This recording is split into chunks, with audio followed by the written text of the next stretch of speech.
Primeiramente, eu quero te agradecer, Marcela Drigo, por estar participando dessa nossa temporada que chama Real Estate por Elas, onde a gente escolheu as mulheres que, para nós, né, são referências desse mercado imobiliário. Primeiramente, muito obrigada. Obrigada a vocês. Marcela, você é diretora de Real Estate Investments na CPPIB. Como é que você entrou nesse mercado? Um pouquinho da sua trajetória. Tá, bom, faz bastante tempo, mas eu tenho, acho que quase 20 anos agora no mercado imobiliário, mas a minha formação é engenharia civil. Então, eu fiz engenharia no Mackenzie, isso, me formei mais ou menos em 97, e aí, então, de lá, eu fui para Método Engenharia, na época também uma empresa de ponta de engenharia, trabalhei na parte de obra civil por algum tempo, e depois tive uma oportunidade para ir para a área mais de incorporação, quando a Tishman Speyer veio para o Brasil e fez uma associação com a Método. Então, eu fui para um time mais voltado para negócios, né, desenvolvimento imobiliário, até que em 2001 eu fui, na verdade, fazer um mestrado fora, eu fui para fazer um mestrado na Colômbia, e de lá, então, de 2001 a 2009, eu acabei fazendo uma grande parte da minha carreira, vamos dizer assim, nos Estados Unidos. Sim. Aí trabalhei para várias empresas lá, e aí, enfim, já estava meio que no setor imobiliário, mas eu mudei muito. Então, comecei na construção civil, depois eu fui para a parte de incorporação com a Tishman, depois eu fui para a parte de investimentos, eu trabalhei no AIG Global Real Estate, que na época a AIG Seguradora era um dos maiores, vamos dizer, proprietários e investidores de real estate global. Então, a gente tinha um portfólio muito grande, eu trabalhei com o leste europeu, eu trabalhei com o oeste europeu, eu trabalhei com empreendimentos na Coreia, enfim, a gente tinha um portfólio bastante grande no México. Aí depois fui para uma outra empresa lá fora e mais ou menos em 2008, então tive uma oportunidade para voltar para o Brasil, continuando a fazer real estate. Aí era um fundo americano que chama Clarion Partners, que estava abrindo escritório aqui no Brasil para investir, os investidores deles lá fora queriam investir no Brasil. A gente ainda estava num ciclo bastante positivo aí, 2008, 2009. Aí eu vim para cá, junto com mais uma pessoa, para abrir esse escritório, para formar o time, para fazer os investimentos deste investidor lá fora aqui, construir um portfólio bastante voltado, na época, para o setor de industrial e logística, e aí em 2016, então eu tive a oportunidade né, eu fui chamada aí pelo time da CPPIB para fazer parte dessa diretoria aí, já tinha um time lá, né, eles tinham uma pessoa que era do Canadá, que voltou para o Canadá, e aí então eles queriam montar um time 100% local, e aí toda essa minha experiência, vamos dizer, brasileira no mercado aqui, mas também com esse viés de investidor lá fora, institucional, etc., me possibilitou aí essa transição que também foi maravilhosa. Então, sempre no setor, mas às vezes nos diferentes lados, vamos dizer assim, da mesa. Então, hoje eu tenho bastante conhecimento do todo, né? Você, quando veio dos Estados Unidos para cá, ou trabalhando com o setor europeu, você sentiu algum choque de cultura por você ser mulher vindo para o Brasil? Para ter um cargo de liderança? Eu acho que lá nos Estados Unidos, primeiro, você tem um pool de profissionais muito maior. E aí eu diria em geral para a indústria, mas principalmente o pool feminino, né? Ele é muito maior lá. Então você pega as pessoas das escolas, muita gente opta por isso. Aqui hoje, se você olhar, e aí eu também estou nessa toada, eu olho muito, né? Que a gente está fazendo um trabalho muito legal na CPPIB, que ele tem vários níveis, tá? Mas um deles começa na parte da entrevista mesmo. Você ter certeza que quando você tem uma posição em aberto, você considera como candidatos para essa posição 50% do pool homem, 50% feminino, né? 50% masculino, 50% feminino. Então, não posso ter, por exemplo, eu tenho uma vaga, 4 candidatos homens e uma mulher, candidatos para entrevista, eu preciso ter um pool igual. Aí nós vamos, através das entrevistas, ver quem é o mais adequado para aquela posição. Mas antes não tinha isso, então só vinham candidatos masculinos, não vinham candidatos femininos.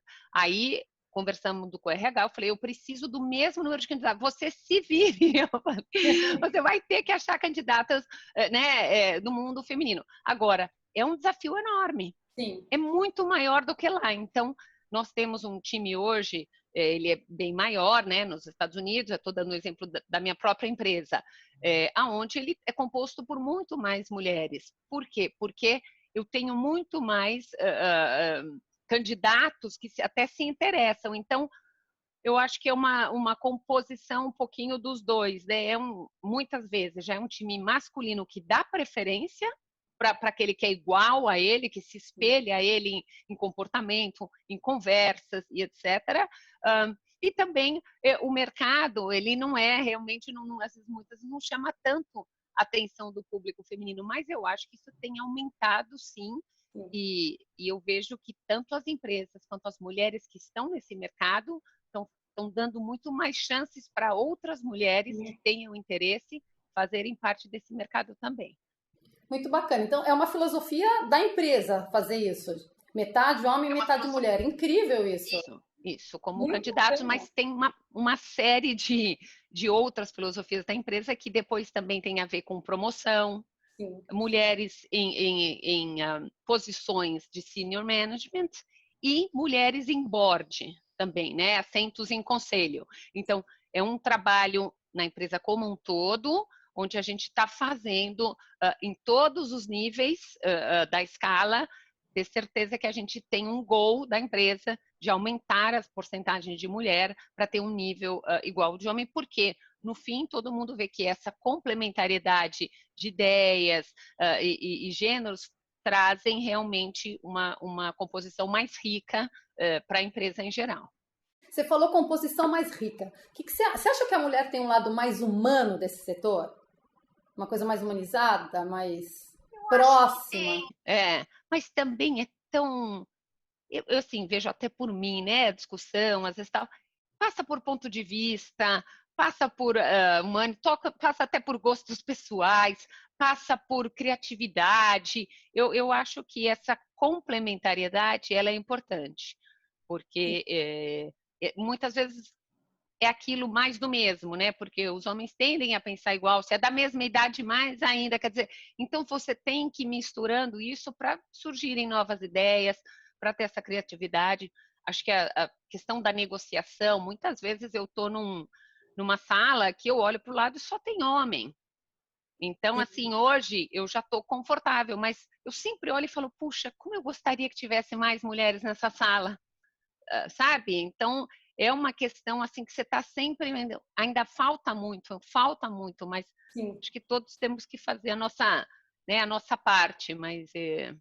Você acha que a mulher está um pouco amedrontada ainda no setor de mercado, de investimento? Acho que não. Eu acho que essa mulher mais jovem, ela passou por menos questões de preconceito do que as mais velhas já passaram, né? E lutaram. Então, acho que, e espero que ela tenha um caminho, vamos dizer, mais aberto.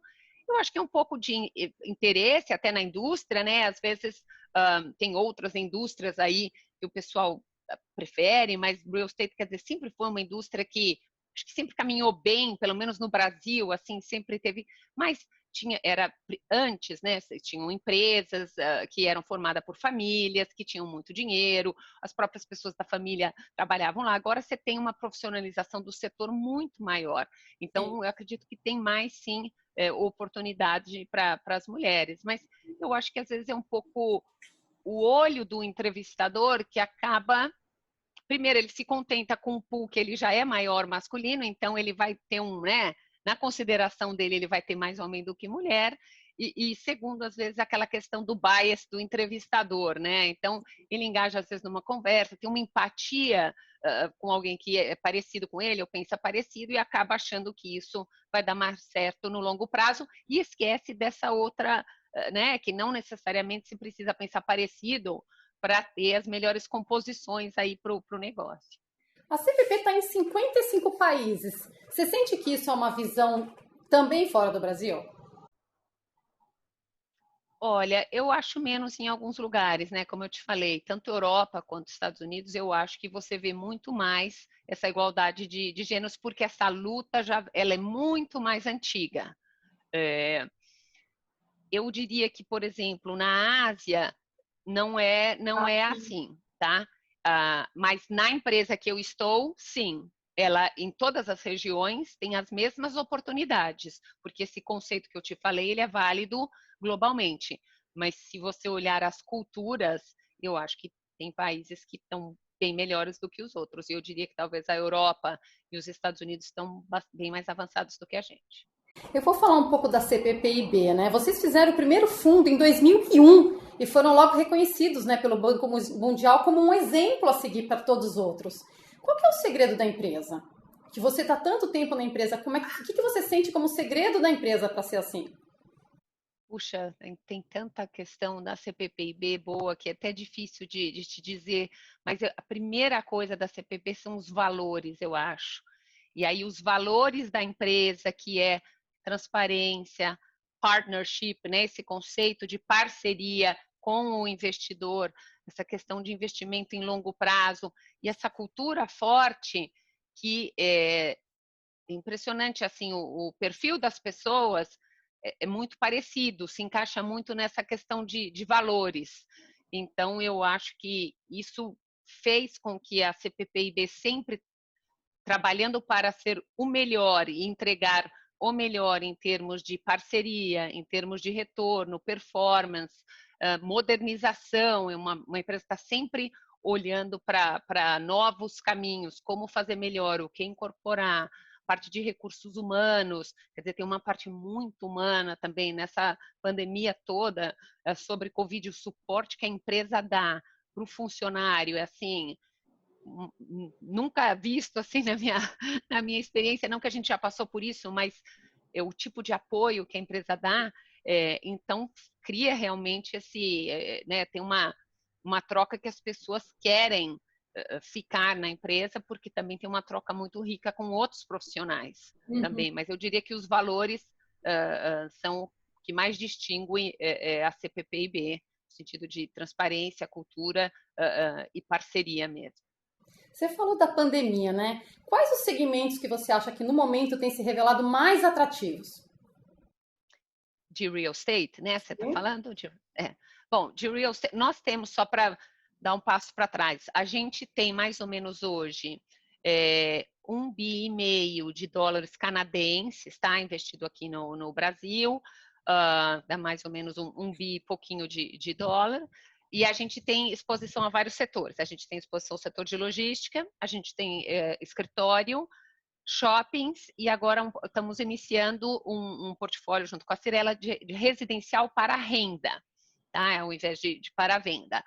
E em todos esses holdings que a gente vê, o setor de logística é o setor que mais se beneficiou da pandemia. Por quê? O crescimento do e-commerce foi realmente o grande impulsionador de demanda, aluguéis, tudo isso. Então, a gente realmente viu isso e de valores, né, também. Então, isso até globalmente, tá? Esse setor foi o que mais se beneficiou.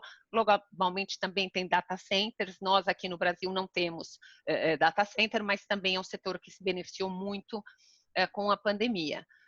O setor de retail, né, que são shoppings, foi o que foi mais afetado, foi a contrabalança disso. Shoppings todos fecharam, a gente teve um problema aí sem receita, eu não sabia o que ia acontecer com os inquilinos, né, a questão financeira deles, tudo. Agora a gente já tem uma luz no fim do túnel, eu acho que as questões estão melhorando aí, vamos dizer, as restrições que a gente tinha até para abertura, né?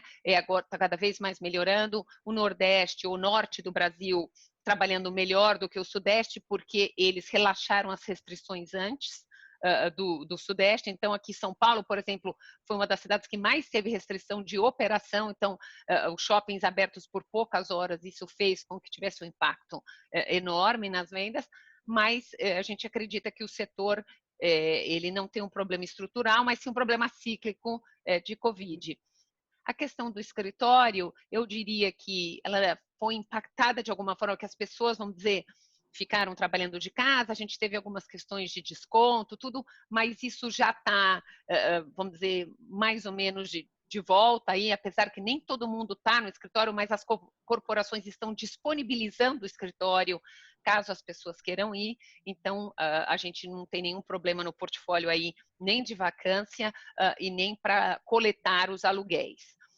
E o setor de multifamily, que é o residencial para renda, a gente acredita bastante, mas é um setor que está num um estágio muito inicial, quase que iniciando essa indústria. Tem alguns players que também estão investindo nesse setor, mas é um setor que a gente acredita que, no geral, se beneficiará porque os preços das casas, dos apartamentos, do residencial têm subido muito, então, realmente, a renda com um investidor institucional que é dono do prédio todo, tem todos os serviços ali, é uma experiência muito mais sem fricção do início ao fim, ela tende a ser uma opção muito boa aí para muitos que querem morar perto dos grandes centros, com serviços, com os trabalhos, mas esse portfólio nós estamos iniciando, mas acredito que tenha bastante potencial também.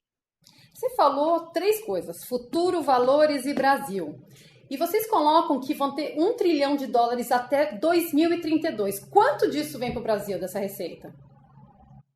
A gente não tem específico para o Brasil. A gente imagina que 1/3 do fundo, como um todo, esteja investido em emerging markets.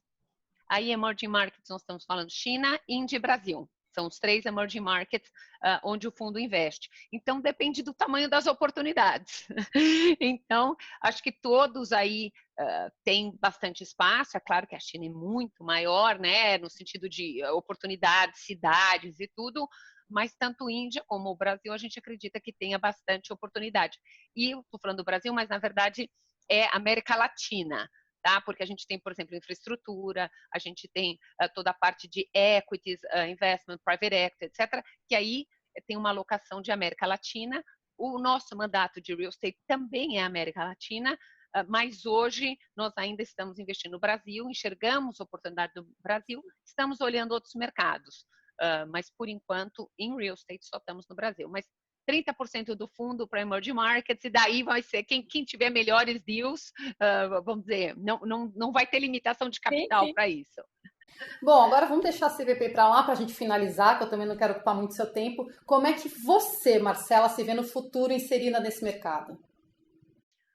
Bom, eu acho que assim, me vejo ainda como executiva por bastante tempo, acho que dá, como eu te falei, uma empresa muito... vamos dizer, comprometida no longo prazo, né, com o Brasil, etc. Então, acho que a gente ainda consegue fazer muita coisa boa de investimentos aqui no Brasil. Eu tenho hoje uma participação também no conselho, eu sou membro do conselho da Aliança Sonae, que é uma das maiores operadoras de shopping, onde a gente tem uma participação relevante, mas no futuro também vejo a minha atuação possivelmente em outras empresas no conselho, de novo, ajudando mulheres que estão nesse setor, né, a entender qual é o caminho delas, carreira, o que é importante. Eu espero que eu possa também contribuir, vamos dizer, com isso, né? Não só ser um exemplo, mas entender como que eu posso contribuir aí para a carreira, para o caminho das mulheres nisso. Eu acho super importante e estou em alguns grupos, mas acho super importante. É uma inspiração para as mulheres que também estão vindo, né?